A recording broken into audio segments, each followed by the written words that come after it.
Hi guys, si Bislot po ulit ito.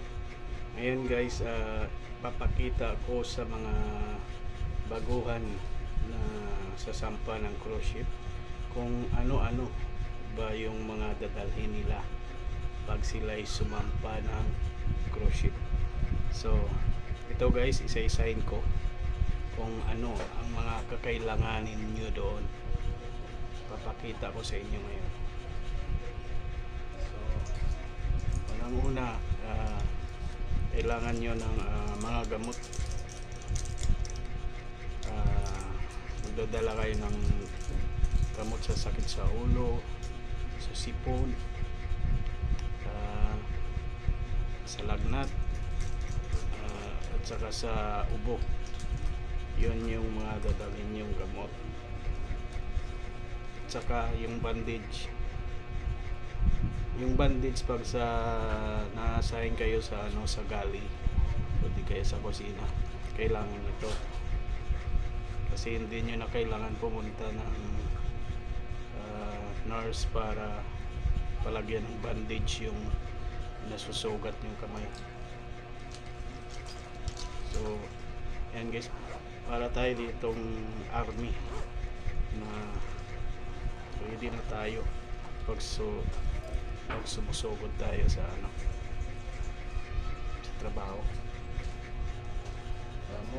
What? Tapos ito yung lalagyan ng tubig. Kailangan mayroon ka nito. Tapos yung sabon.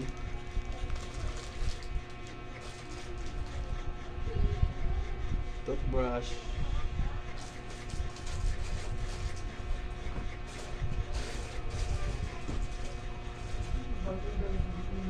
Tsaka toothpaste,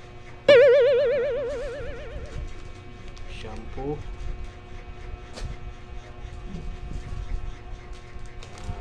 powder. Dahil yung powder doon mayroon namang libre sa amin, kaso bihira ako nakakakuha dahil sa mga crew kinukuha nila, tinatago nila.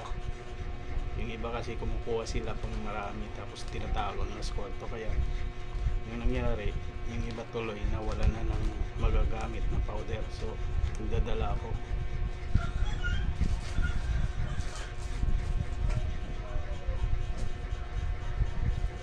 Kailangan nyo ng syempre medyas,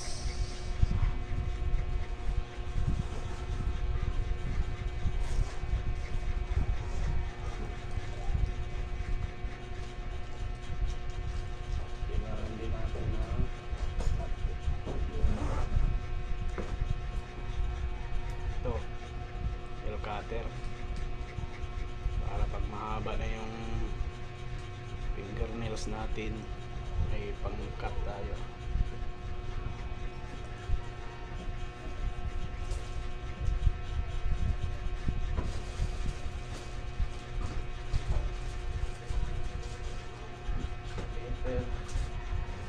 Paper kung sakaling kagawa ko magugupit ka doon, pwede ka magugupit, pwede mo rin gupitan yung sarili mo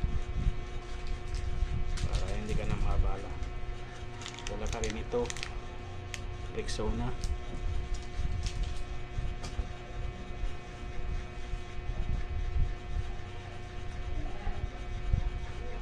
tapos yung mask magdadala kasi merong ibang lugar na kailangan pa rin nilang maglalagay ng mask. Na-advise sa amin yan na magdala kami, kaya may mask akong dala.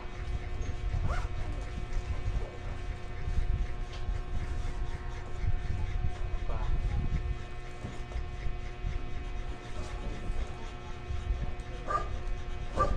Kaya guys,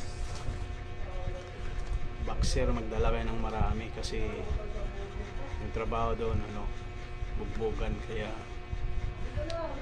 kailangan mo magpalit lagi ng boxer kasi makaka-rashes ka pag hindi ka nagpapalit, basag-basa na yung boxer mo. So ito kailangan nyo.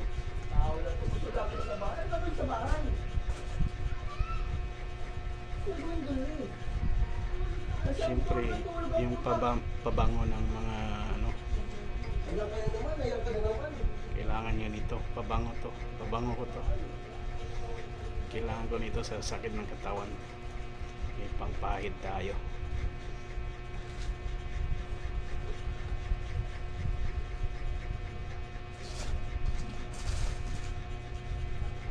Siyempre, bago ka umalis, kailangan mo ng bagong gupit, diba? Yun. So, ayun lang guys yung i-advise kong dadalhin nyo. At saka, siyempre, yung sa airport, pag mayroong makisuyo sa inyo na ipapadala yung bagay nila, huwag niyong gagawin yun kasi di natin alam, baka yung bag na yun may laman na kung ano-anong illegal at ipapadala sa iyo. So pag ano niyan doon sa screener at ikaw ang nagdadala, ikaw yung mananagot sa kung ano yung laman ng bag na yun. So yun guys, kailangan mag-iingat po tayo kasi nasa huli yung pagsisisi. Kahit gaano pa natin ka-close yun, hindi po tayo pwedeng magdala ng bag na hindi sa atin. So ayun lang guys, sana nakapagbigay ako ng advice sa inyo at sana mapapanood to ng iba. I-share na nyo ito para alam din ng iba. Paki-like na rin, paki-follow sa Facebook ko at subscribe nyo na rin yung YouTube channel ko.